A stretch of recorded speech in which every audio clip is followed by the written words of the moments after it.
പവിത്രത്തിന്റെ upcoming എപ്പിസോഡിലേക്ക് എല്ലാവർക്കും സ്വാഗതം. കൊലക്കുറ്റത്തിന് ജയിലിൽ പോയ വിക്രം നീണ്ട 6 വർഷങ്ങൾക്ക് ശേഷം ജയിൽ മോചിതനായി തിരിച്ചു വരുമ്പോൾ നാട്ടിലെയും വീട്ടിലുമെല്ലാം ഒരുപാട് മാറ്റങ്ങൾ സംഭവിച്ചിരിക്കുന്നു. വിക്രമിന്റെ അച്ഛൻ മരിച്ചു, വേദയുടെ അമ്മ മരിച്ചിരിക്കുന്നു, രാധ ഒരു കൗൺസിലറായി സ്ഥാനമേറ്റിരിക്കുന്നു. അതിലെല്ലാം ഉപരി വേദ നാട് വിട്ടു എന്നുള്ള ന്യൂസാണ് വിക്രമിന് കേൾക്കാൻ കഴിയുന്നത്. വിക്രം ജയിലിൽ പോകുന്ന സമയത്ത് വേദ ഗർഭിണിയാണ്. എന്നാൽ ആ കുഞ്ഞെവിടെ എന്ന് ചോദിക്കുന്ന സമയത്ത് ആ കുഞ്ഞിനെ വേദ ഇല്ലാതാക്കി, വയറ്റിൽ വെച്ച് തന്നെ ഇല്ലാതാക്കി എന്നുള്ള ന്യൂസാണ് വിക്രം അറിയാൻ കഴിയുന്നത്. ആ ഒരു ദേഷ്യം വിക്രമിൻ്റെ മനസ്സിലിട്ട് ഇങ്ങനെ കനൽ പോലെ ആവുകയും പിന്നീട് വിക്രം ഒരു റൗഡിയായി തീരുവാണ്. നീതിക്കെതിരെ പ്രവർത്തിച്ചിരുന്ന വിക്രം പിന്നീട് നീതി നോക്കാതെ എല്ലാ അടിപിടി കേസുകളിലും കൂടുന്നുണ്ട് വിക്രം. പിന്നീട് ഒരു 2 വർഷക്കാലം അങ്ങനെ തന്നെ ജീവിക്കുന്നു. 2 വർഷക്കാലം പകൽ മുഴുവനും റൗഡിയും രാത്രിയായാൽ മൂക്കറ്റം കുടിച്ചു വരുന്ന വിക്രമിനെയാണ് കാണുന്നത്. പിന്നീട് 2 വർഷത്തിന് ശേഷമാണ് കാണിക്കുന്നത്. വളരെ തിരക്കുള്ള റോഡാണ്, അവിടെ പോലീസ് ചെക്കിങ് നടക്കുന്നു. അങ്ങനെ വണ്ടികളെല്ലാം ചെക്ക് ചെയ്യുന്ന സമയത്ത് VIP കാറിന് കൈ കാണിക്കുന്നു. അദ്ദേഹം കാറിൽ നിന്ന് ഇറങ്ങുന്നു. അദ്ദേഹത്തിന് ഒട്ടും ഇഷ്ടപ്പെടുന്നില്ല. പോലീസുകാരനോട് ചൂടാവുന്നു. താൻ എന്തിനാടോ എൻ്റെ വണ്ടിക്ക് കൈ കാണിച്ചത്? ഞാൻ ആരാണെന്ന് തനിക്ക് അറിയാവുന്നതല്ലേ എന്ന് ചോദിക്കുന്നുണ്ട്. ഉടനെ തന്നെ കോൺസ്റ്റബിൾ പറയുന്നുണ്ട്, സർ ക്ഷമിക്കണം, ആരാണെങ്കിലും എത്ര VIP ആണെങ്കിലും വണ്ടി ചെക്ക് ചെയ്തിട്ട് മാത്രമേ കടത്തിവിടാൻ പാടൂ എന്ന് മാഡത്തിൻ്റെ ഓർഡർ ഉണ്ടെന്ന് പറയുന്നു. ഇത് കേട്ടതും അദ്ദേഹത്തിന് വളരെ ദേഷ്യം വരികയും കോൺസ്റ്റബിളിനെ കവിളത്തടിക്കുകയും ചെയ്യുന്നു. അപ്പോഴേക്കും അങ്ങോട്ടേക്ക് കളക്ടറുടെ വണ്ടി വരുന്നുണ്ട്. ആ വാഹനത്തിൽ നിന്നും ഒരാൾ ഇറങ്ങുന്നു. ആ ആളെ കണ്ട് എല്ലാവരും ഞെട്ടുന്നു. ആ കളക്ടറുടെ വാഹനത്തിൽ നിന്നും ഇറങ്ങുന്നത് നമ്മുടെ വേദയാണ്. വേദ ഇപ്പോൾ ഒരു IAS ഓഫീസർ ആയിരിക്കുന്നു. ആന്ധ്രാപ്രദേശ് കളക്ടറാണ് വേദ ഇപ്പോൾ. അങ്ങനെ വളരെ സ്മാർട്ടായി തന്നെ കലഹം നടക്കുന്ന സ്ഥലത്തേക്ക് നടന്നു ചെല്ലുന്നു. എന്താണ് അവിടെ പ്രശ്നമെന്ന് ചോദിക്കുന്നു. കോൺസ്റ്റബിൾ പറയുന്നു, മാഡം വണ്ടി ചെക്ക് ചെയ്യാൻ സമ്മതിക്കുന്നില്ല. വണ്ടി തടഞ്ഞ പോലീസുകാരനെ ഇദ്ദേഹം അടിച്ചു എന്ന് പറയുന്നു. ഉടനെ തന്നെ വേദ VIP കവിളത്തിട്ട് ഒരടി കൊടുക്കുകയാണ്. എന്ത് പെണ്ണായ നീ എന്നെ അടിക്കാനായോ എന്ന് ചോദിക്കുമ്പോഴേക്കും വേദ അടുത്ത അടിയും കൊടുക്കുന്നു. എന്നിട്ട് മറുപടി പറയുന്നുണ്ട്, എന്താടോ പെണ്ണായാൽ അടിക്കാനുള്ള അധികാരമില്ലെന്നാണോ താൻ വിചാരിച്ചത്? അധികാരമുള്ളത് കൊണ്ട് തന്നെയാണോ ഞാനിവിടെ നിൽക്കുന്നതെന്ന് പറയുന്നുണ്ട്. ഞാൻ കളക്ടർ വേദ ശങ്കരനാരായണൻ എന്ന് പറയുന്നു. വേദ സ്വയം പരിചയപ്പെടുത്തുന്നു. അങ്ങനെ അവിടെ നിന്നും വേദ മടങ്ങുവാണ്. ഈ VIP വാഹനം ചെക്ക് ചെയ്യാൻ പറയുന്നുണ്ട്. അന്നേരം അദ്ദേഹത്തിൻ്റെ കാറിൽ നിന്നും കണക്കില്ലാത്ത കുറച്ച് ക്യാഷ് കണ്ടെത്തുന്നു. അങ്ങനെ അദ്ദേഹത്തെ അറസ്റ്റ് ചെയ്യാൻ വേണ്ടി പറയുന്നുണ്ട്. പിന്നീട് രാത്രിയായതും കുടിച്ച് ലെക്ക് കെട്ട് ബോധമില്ലാതെ വാഹനത്തിൽ കയറ്റി രാജേട്ടനും കൂട്ടരും ഒരു വീട്ടിലേക്ക് കൊണ്ടുവരുന്നതാണ് കാണിക്കുന്നത്. ആ വീടിന് മുന്നിൽ അഡ്വക്കേറ്റ് ഷെൽവി എന്ന് എഴുതി വെച്ചിട്ടുണ്ട്. കോളിംഗ് ബെൽ അടിക്കുന്ന സമയത്ത് അകത്തു നിന്നും ഒരു പെൺകുട്ടി ഒരു സ്ത്രീ ഇറങ്ങി വരുന്നുണ്ട്. അവർ ചേട്ടനെ ഇങ്ങോട്ടേക്ക് തരും, ഞാൻ അകത്ത് കൊണ്ടുപോയി കിടത്തിക്കൊള്ളാം, ഇന്നും ലെവലില്ലാതെ കുടിച്ചു അല്ലേ എന്ന് ചോദിക്കുകയാണ് രാജേട്ടൻ്റെ അടുത്ത്. അതെ ഷെൽവി, ഇന്നും പതിവ് പോലെ തന്നെ എന്ന് പറയുകയാണ്. അങ്ങനെ സ്വന്തം പെങ്ങളെ പോലെ ചേർത്ത് പിടിച്ച് വിക്രമിനെ റൂമിൽ ചെന്ന് കിടത്തുകയും ഷർട്ടെല്ലാം മാറ്റി കൊടുക്കുകയും ചെയ്യുന്നുണ്ട് വിക്രമിന്. അങ്ങനെ വീശിക്കൊടുത്ത് അവിടെ കിടത്തുവാണ്. അപ്പോഴേക്കും ആ പെൺകുട്ടിയുടെ അച്ഛൻ വരുന്നുണ്ട്. അവർ ചോദിക്കുന്നുണ്ട്, ഷെൽവി നിനക്കിത് എന്തിൻ്റെ കേടാ? ഇതിനൊക്കെ നീ നിന്ന് കൊടുക്കേണ്ട ആവശ്യമുണ്ടോ? നീ ഇങ്ങനെയൊക്കെ ചെയ്യേണ്ട ആവശ്യമുണ്ടോ? ഇത് നീ കുറച്ച് കൂടി പോകുന്നുണ്ട് എന്ന് പറയുകയാണ്. ഉടനെ തന്നെ ഷെൽവി പറയുന്നുണ്ട്, അച്ഛാ അച്ഛൻ പഴയ കാര്യങ്ങളൊക്കെ മറന്നു പോയിട്ടുണ്ടാവും, പക്ഷേ എനിക്കത്ര പെട്ടെന്ന് മറക്കാൻ പറ്റത്തില്ല. നമുക്ക് ഇല്ലാത്തൊരു കാലമുണ്ടായിരുന്നു. അന്ന് നമ്മളെ സഹായിക്കാൻ വിക്രം മാത്രമേ ഉണ്ടായിരുന്നുള്ളൂ. ഞാൻ ഈ നിലയിൽ അഡ്വക്കറ്റായി ഇരിക്കാൻ കാരണം വിക്രമാണ്. അതെനിക്ക് നല്ല ബോധ്യമുണ്ട്. അച്ഛൻ അത് മറന്നു കാണും, പക്ഷേ എനിക്കങ്ങനെ മറക്കാൻ കഴിയത്തില്ല അച്ഛാ. എനിക്കെൻ്റെ ചേട്ടനെ പോലെ തന്നെയാണ് ഇദ്ദേഹം എന്ന് പറയുന്നു. എനിക്ക് കൈവിടാൻ പറ്റില്ല എന്ന് തീർത്ത് പറയുന്നുണ്ട്. എന്നാൽ അർദ്ധബോധാവസ്ഥയിൽ വിക്രം ഇങ്ങനെ വിളിച്ച് പറയുന്നുണ്ട്, അവൾ എൻ്റെ കുഞ്ഞിനെ കൊന്നു, വയറ്റിൽ വെച്ച് തന്നെ കൊന്നു. എന്തിനാടി എൻ്റെ കുഞ്ഞിനെ ഇല്ലാതാക്കിയത്? നമ്മൾ 2 പേരുമല്ലേ നമുക്കൊരു കുഞ്ഞിനെ വേണമെന്ന് ആഗ്രഹിച്ച്. അവൾ ജനിക്കുകയാണെങ്കിൽ, അവൾ ജനിച്ചാൽ നമുക്ക് പേരിടണമെന്ന് പറഞ്ഞ് പേര് പോലും നമ്മൾ കണ്ടുവച്ചിട്ടില്ലേ? എന്നിട്ടും എന്തിനാടി എൻ്റെ കുഞ്ഞിനെ ഇങ്ങനെ ഇല്ലാതാക്കിയത്? നീ കൊലയാളി, ഞാനല്ല എന്ന് പറഞ്ഞുകൊണ്ട് പിച്ചും പേയൊക്കെ ഇങ്ങനെ പറയുന്നുണ്ട് വിക്രം. ഇതൊക്കെ ട്രാൻസ്ഫർ ആവുന്നു. വേദ ഇപ്പോൾ ജോലി ചെയ്യുന്നത് ആന്ധ്രാപ്രദേശിലാണ്. പിന്നീട് കേരളത്തിലേക്ക് മാറ്റം കിട്ടുന്നു. അതും സ്വന്തം ജില്ലയിലേക്ക് തന്നെ. അങ്ങനെ എല്ലാവരും ഓഫീസിൽ ജോലി ചെയ്യുന്ന കളക്ടർ ഓഫീസിൽ ജോലി ചെയ്യുന്ന എല്ലാവരും അങ്ങോട്ടേക്ക് വേദയുടെ അടുത്തേക്ക് ഈ വിവരം അറിഞ്ഞു വരുവാണ്. എന്നിട്ട് പറയുന്നുണ്ട്, മാഡത്തിന് മാഡം സന്തോഷിച്ചിരിക്കേണ്ട സമയമല്ലേ, പക്ഷെ മുഖത്ത് സന്തോഷമൊന്നും കാണുന്നില്ലല്ലോ. സ്വന്തം നാട്ടിലേക്കല്ലേ ട്രാൻസ്ഫർ കിട്ടിയിരിക്കുന്നത്. അതുകൊണ്ട് തന്നെ ഏതൊരു ഗവൺമെൻറ് ഉദ്യോഗസ്ഥനും വളരെ സന്തോഷിക്കുന്ന നിമിഷമാണിത്. എന്നിട്ട് മാഡത്തിൻ്റെ മുഖത്ത് സന്തോഷമൊന്നും ഇല്ലല്ലോ എന്ന് ചോദിക്കുകയാണ്. അതിന് പ്രത്യേകം കാരണങ്ങളുണ്ട്, പേഴ്സണലാണെന്ന് പറയുന്നുണ്ട് വേദ. എന്തായാലും മാഡം നല്ലൊരു ഓഫീസറാണ്. ഇവിടെ ഒരുപാട് കാര്യങ്ങൾ സ്ത്രീകൾക്കായി ചെയ്തു. എന്നാൽ ഇനിയും ചെയ്യാനുണ്ടായിരുന്നു. പക്ഷേ അപ്പോഴേക്കും മാഡത്തിന് ട്രാൻസ്ഫർ ആയല്ലോ. എന്തായാലും ഞങ്ങൾ ഒരുപാട് മാഡത്തിനോട് കടപ്പെട്ടിരിക്കുന്നു എന്ന് പറയുന്നുണ്ട്. എല്ലാവരും ക്ലാപ്പ് ചെയ്യുന്നു. വേദയ്ക്ക് ഒരുപാട് സന്തോഷമാവുന്നു. രാധയുടെയും പരമുവിൻ്റെയും രാധ സ്നേഹിച്ചിരുന്ന പരമുവിൻ്റെയും വിവാഹം കഴിഞ്ഞിരിക്കുന്നു. നേരം വെളുത്ത് നോക്കുന്ന സമയത്ത് മുറ്റത്ത് നിറയെ ആളുകളാണ്. പരമുവിന് അതൊട്ടും ഇഷ്ടപ്പെടുന്നില്ല. പരമു പുറത്തേക്ക് വന്നിട്ട് എന്താ കാര്യമെന്ന് ചോദിക്കുന്നുണ്ട്. ഞങ്ങൾ കൗൺസിലർ മാഡത്തെ കാണാൻ വന്നതാണ്. കുറച്ച് കാര്യങ്ങൾ പറയാനുണ്ട്. ഞങ്ങളുടെ പരാതികൾ ഇതിൽ എഴുതി വെച്ചിട്ടുണ്ട്. ഇത് കൊടുക്കാൻ വേണ്ടി വന്നതാണെന്ന് പറയുന്നു. അങ്ങനെ പരമു പറയുന്നുണ്ട്, രാധ കൗൺസിലർ ആണെങ്കിലും കാര്യങ്ങളെല്ലാം തീരുമാനിക്കുന്നത് ഞാനാ. നിങ്ങൾ എന്നോട് കാര്യങ്ങൾ പറഞ്ഞാൽ മതി എന്ന് പറയുന്നുണ്ട്. ഇത് കേട്ട് എല്ലാവരും തങ്ങളുടെ കയ്യിലുള്ള പേപ്പർ പരമുവിനെ ഏൽപ്പിക്കുകയാണ്. അവരെല്ലാം പെട്ടെന്ന് തന്നെ അവിടെ നിന്നും പറഞ്ഞയക്കുന്നു. അപ്പോഴേക്കും വലിയ കോൺട്രാക്ടേഴ്സ് വിക്രമിനെ കാണാൻ വരുന്നു. അവിടെയെല്ലാം കാര്യങ്ങൾ നടത്തി കൊടുക്കാൻ കൈക്കൂലി ആവശ്യപ്പെടുകയാണ്. രാധ അറിയാതെയാണ് പരമു ഇതെല്ലാം ചെയ്യുന്നത്. പരമുവിൻ്റെ ചതി രാധയ്ക്ക് മനസ്സിലാവുന്നില്ല. കുറച്ച് കഴിഞ്ഞതും രാധ അങ്ങോട്ടേക്ക് വരുന്നുണ്ട്.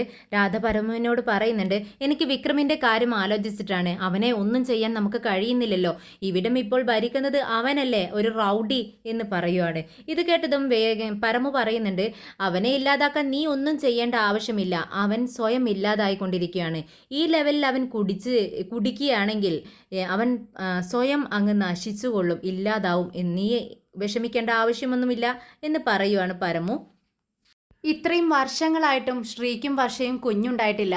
അതുകൊണ്ട് അമ്പലത്തിലേക്ക് അവർ അടിപ്രദക്ഷിണം വർഷ നേർന്നതുകൊണ്ട് ആ വഴിപാട് കഴിക്കാൻ വേണ്ടി വന്നിരിക്കുകയാണ്. ശ്രീയും ശങ്കരനാരായണനും മുത്തശ്ശിയും വർഷയും ഉണ്ട്. പൂജയെല്ലാം ചെയ്തുകൊണ്ടിരിക്കുകയാണ് നമ്മുടെ വർഷയും മുത്തശ്ശിയും. എല്ലാം തീരുന്നതിന് മുന്നേ ശ്രീ ചോദിക്കുന്നുണ്ട്, ഞാൻ പോട്ടെ, എനിക്ക് കുറച്ച് അർജൻറ്റായി ചെയ്തു തീർക്കാനുള്ള കാര്യങ്ങളുണ്ട്, ഞാൻ പെട്ടെന്ന് പോട്ടെ, നിങ്ങൾ വരുമോ എന്ന് ചോദിക്കുകയാണ്. ഉടനെ മുത്തശ്ശിക്ക് ഇത് കേട്ടതും ദേഷ്യം വരികയാണ്. മുത്തശ്ശി പറയുന്നുണ്ട്, നിനക്ക് എപ്പോഴും തിരക്കല്ലേ, തൊഴാനുള്ള കാര്യം, അമ്പലത്തിലേക്ക് വരുന്ന കാര്യമായാൽ നിനക്ക് പ്രത്യേകിച്ച് തിരക്കായിരിക്കും. ഇതെല്ലാം ചെയ്യുന്നത് ആർക്ക് വേണ്ടിയാ? നിനക്ക് കൂടി വേണ്ടിയാണ്, അല്ലാതെ വർഷയ്ക്ക് മാത്രം വേണ്ടിയല്ല. നിനക്കൊരു തലമുറ വേണം, അതുകൊണ്ടാണ് അവൾ ഇത്രയും കഷ്ടപ്പെടുന്നത്. എന്നിട്ട് നിനക്കെന്താ അങ്ങനെ ഒരു വിചാരമില്ലാത്തതെന്ന് ചോദിക്കുകയാണ്. ഉടനെ ശങ്കരനാരായണൻ പറയുന്നുണ്ട്, അമ്മ പറഞ്ഞത് ശരി തന്നെയാ. എന്താ ശ്രീ നിന്റെ സ്വഭാവം ഇങ്ങനെ? വർഷ നിനക്ക് കൂടി വേണ്ടിയല്ലേ ഇങ്ങനെയെല്ലാം കഷ്ടപ്പെടുന്നത്? ഉടനെ വർഷ ചോദിക്കുന്നുണ്ട്, അങ്കിൾ അദ്ദേഹം പോക്കോട്ടെ, അദ്ദേഹത്തിന് എപ്പോഴും തിരക്കല്ലേ, തിരക്ക് എന്ന് പറഞ്ഞുകൊണ്ട് അദ്ദേഹത്തിൻ്റെ ടെൻഷനെല്ലാം കുറഞ്ഞു കിട്ടും. പക്ഷേ ഞാൻ ഈ വീട്ടിൽ വെറുതെ ഇരിക്കുന്ന ഞാൻ ഇങ്ങനെയെല്ലാം ചെയ്തുകൊണ്ടാണ് എൻ്റെ ടെൻഷൻ ഞാൻ കുറയ്ക്കുന്നത്. എൻ്റെ മനസ്സിൽ എപ്പോഴും ഒരു കുഞ്ഞ് എന്നുള്ള ചിന്ത മാത്രമേ ഉള്ളൂ. നാട്ടുകാരോടെല്ലാം സമാധാനം പറയേണ്ടത് ഞാനല്ലേ, ഇവർക്ക് ഒന്നും അറിയേണ്ട ആവശ്യമില്ലല്ലോ എന്ന് ചോദിക്കുന്നുണ്ട് വർഷ. ഉടനെ ശങ്കരനാരായണൻ പറയുന്നുണ്ട്, മോളെ എന്താ നീ ഇങ്ങനെയൊക്കെ സംസാരിക്കുന്നത്? നാട്ടുകാരൻ പലതും പറയട്ടെ, ഞങ്ങൾ വീട്ടിലുള്ളവർ ഇന്നേ വരെ നിന്നോട് ഇതിനെക്കുറിച്ച് എന്തെങ്കിലും ചോദിച്ചിട്ടുണ്ടോ? മോളെ എന്തെങ്കിലും പറഞ്ഞ് ഞങ്ങൾ വിഷമിപ്പിച്ചിട്ടുണ്ടോ? ഇത് കേട്ടതും വർഷ പറയുന്നുണ്ട്, ഇല്ല അങ്കിൾ, ഞങ്ങളെ നിങ്ങൾ ആരും വിഷമിപ്പിച്ചിട്ടില്ല. എന്നോട് ഇന്നേ വരെ അങ്ങനെ ഒരു ചോദ്യം ചോദിച്ചിട്ടില്ല. പക്ഷേ എൻ്റെ മനസ്സിൽ എപ്പോഴും ഈ വിഷമം ഇങ്ങനെ തിളച്ച് മറിയുന്നുണ്ട്. ചിലപ്പോൾ എനിക്ക് സഹിക്കാൻ പറ്റത്തില്ല, അപ്പോഴാണ് ഞാൻ അമ്പലത്തിലേക്ക് ഓടി വരുന്നത് എന്ന് പറയുന്നുണ്ട്. വർഷയ്ക്ക് ഒരുപാട് സങ്കടം വരുന്നുണ്ട്. മോള് വിഷമിക്കേണ്ട, എല്ലാം ശരിയാവുമെന്ന് പറഞ്ഞുകൊണ്ട് അവർ പോവാനായിട്ട് ഇറങ്ങുന്ന സമയത്താണ് നമ്മുടെ കമലാമ്മയും ശ്രീജയും നന്ദിനിയും അങ്ങോട്ടേക്ക് അമ്പലത്തിലേക്ക് കയറി വരുന്നത്. രണ്ടുപേരും രണ്ടു കൂട്ടരും മുഖാമുഖം കാണുന്നു. പെട്ടെന്ന് നമ്മുടെ മുത്തശ്ശി ചോദിക്കുന്നുണ്ട് കമലാമ്മയോട്, സുഖമല്ലേ എന്നൊരു ചോദ്യം ചോദിക്കുകയാണ്. അതങ്ങ് കേട്ടതും കമലാമ്മ അങ്ങ് പൊട്ടിത്തെറിക്കുമായിരുന്നു. നമ്മുടെ മുത്തശ്ശിക്ക് വേണ്ടായിരുന്നു, ഒന്നും മിണ്ടാതെ അങ്ങ് പോയാൽ മതിയായിരുന്നു എന്ന് തോന്നിപ്പോവാണ്. കമലാമ്മ പൊട്ടിത്തെറിച്ചുകൊണ്ട് ചോദിക്കുന്നുണ്ട്, പിന്നെ സുഖമായിരിക്കുമല്ലേ? എത്ര വർഷമായിട്ടാണ് പരമസുഖമല്ലേ ഞങ്ങൾക്ക്. എൻ്റെ മകൻ ജയിലില്ലേ, അതിൻ്റെ സുഖം ഞാനിങ്ങനെ അനുഭവിച്ചുകൊണ്ടിരിക്കുക. മരുമകളാൽ സുഖമാണ്, മകനാൽ സുഖം, പേരക്കുട്ടിയാൽ സുഖം, എല്ലാ സുഖം ഒരുമിച്ച് അനുഭവിക്കുകയല്ലേ ഞാൻ എന്നങ്ങ് ചോദിച്ചതും നമ്മുടെ മുത്തശ്ശിയുടെ കണ്ണിൽ നിന്ന് ഇങ്ങനെ കണ്ണുനീര് വരുന്നുണ്ട്. എന്താ നിങ്ങൾ ഇങ്ങനെയൊക്കെ പറയുന്നത്? നിങ്ങളുടെ അതുപോലെയുള്ള ദുഃഖം തന്നെയല്ലേ ഞങ്ങളും അനുഭവിക്കുന്നത്. നിങ്ങളുടെ മകൻ ജയിലിലാണ്, ആ ദുഃഖം നിങ്ങൾക്ക്. പക്ഷേ എൻ്റെ കുഞ്ഞിനെ കാണാനില്ല, ആ ദുഃഖമാണ് ഞങ്ങൾക്ക് എന്ന് മുത്തശ്ശി പറയുന്നുണ്ട്. അപ്പോഴേക്കും ശങ്കരനാരായണൻ പറയുന്നുണ്ട്, നിങ്ങളുടെ വിഷമം ഞങ്ങൾക്ക് മനസ്സിലാവും, പക്ഷേ ഇങ്ങനെ പൊട്ടിത്തെറിച്ചിട്ട് എന്താ കാര്യം? ഞങ്ങൾ ഒരു തെറ്റും ചെയ്തിട്ടില്ല. ഞാൻ കോടതിയിൽ അവനക്ക് വേണ്ടി വാദിച്ചു. പക്ഷേ നിങ്ങളുടെ മകൻ നമ്മുടെ വിക്രം, അവൻ എന്താ ചെയ്തത്? ആ കുറ്റം സ്വയം അങ്ങ് ഏറ്റെടുത്ത് ജയിലിലേക്ക് പോയി. അവനല്ല ആ കുറ്റം ചെയ്തതെന്ന് എനിക്കും അറിയാം. പക്ഷേ അവൻ ആ കുറ്റം ഏറ്റെടുത്ത് അങ്ങനെ പോയതിന് പിറകിൽ എന്താണ് കാര്യമെന്ന് എനിക്കറിയില്ല. ഈ കേസ് തോറ്റതിന് പിറകിൽ നിങ്ങൾ വിചാരിക്കുന്നു ഞാനാണെന്ന്. പക്ഷേ ഞാൻ ഒന്നും ചെയ്തിട്ടില്ല. ഇന്നേ വരെ ഏറ്റെടുത്ത കേസ് ഒന്നുപോലും ഞാൻ തോറ്റിട്ടില്ല. പക്ഷേ അവന് മുന്നിൽ ഞാൻ തോറ്റുപോയി എന്ന് പറയുന്നുണ്ട് ശങ്കരനാരായണൻ. എന്നാൽ ഇതെല്ലാം കേട്ടിട്ട് ശ്രീക്ക് ഇങ്ങനെ തരിച്ചു വരുവാണ്, വിറയൽ വരുന്നുണ്ട് ദേഷ്യം കൊണ്ട്. എന്നിട്ട് പറയുന്നുണ്ട്, ദേ നിങ്ങളെ ഇവരെ അപമാനിക്കേണ്ട ആവശ്യമൊന്നുമില്ല. എൻ്റെ അച്ഛനെ അപമാനിച്ചാലുണ്ടല്ലോ എൻ്റെ സ്വഭാവം മാറും. നിങ്ങളുടെ മകനൊരു കൊലയാളിയായിത്തീരുന്നതിന് ഞങ്ങൾ എന്ത് പഴിച്ചു? എൻ്റെ അച്ഛൻ എന്ത് പഴിച്ചു? എൻ്റെ പെങ്ങളുടെ ജീവിതമല്ലേ നശിച്ചു പോയത്? നിങ്ങളുടെ മകൻ ഒരു കൊലയാളി തന്നെയാ എന്ന് ഉറപ്പിച്ച് പറയാട്ടോ. ഇത് കേട്ടിട്ട് കമലാമ്മയ്ക്ക് ദേഷ്യം വരുന്നുണ്ട്. കമലാമ്മ പറയുന്നുണ്ട്, ഇല്ല, ഈ അമ്പലത്തിൽ വെച്ചാണ് ഞാൻ പറയുന്നത്. എൻ്റെ മകൻ ആരെയും കൊന്നിട്ടില്ല, അവൻ കൊലയാളിയല്ല, ഞാൻ തീർത്ത് പറയുന്നു എന്ന് പറയുമ്പോൾ ശ്രീ വീണ്ടും ഇങ്ങനെ കമലാമ്മയെ ദേഷ്യപ്പെടുത്തുകയാണ്. അവരെ ചൂണ്ടി പിടിപ്പിക്കാൻ വേണ്ടി ഓരോന്നും ഇങ്ങനെ പറഞ്ഞുകൊണ്ടിരിക്കുകയാണ്. നിങ്ങളങ്ങനെ പറഞ്ഞാലും സത്യം സത്യമല്ലാതാവോ? നിങ്ങളുടെ മകൻ തന്നെയല്ലേ അവൻ്റെ നാവ് കൊണ്ട് പറഞ്ഞത്? സ്വയം അവൻ കുറ്റം സമ്മതിച്ചിട്ടല്ലേ ജയിലിലേക്ക് പോയത്? അവൻ കൊലയാളി തന്നെയാ, 10 വട്ടം ഞാൻ ഉറപ്പിച്ച് പറയുന്നു എന്ന് പറഞ്ഞുകൊണ്ട് ഇങ്ങനെ നിന്ന് കൊലയാളി തന്നെയാ എന്ന് പറഞ്ഞ് വീണ്ടും വീണ്ടും കൊലയാളി എന്നിങ്ങനെ പറഞ്ഞുകൊണ്ടിരിക്കുക കേട്ടോ.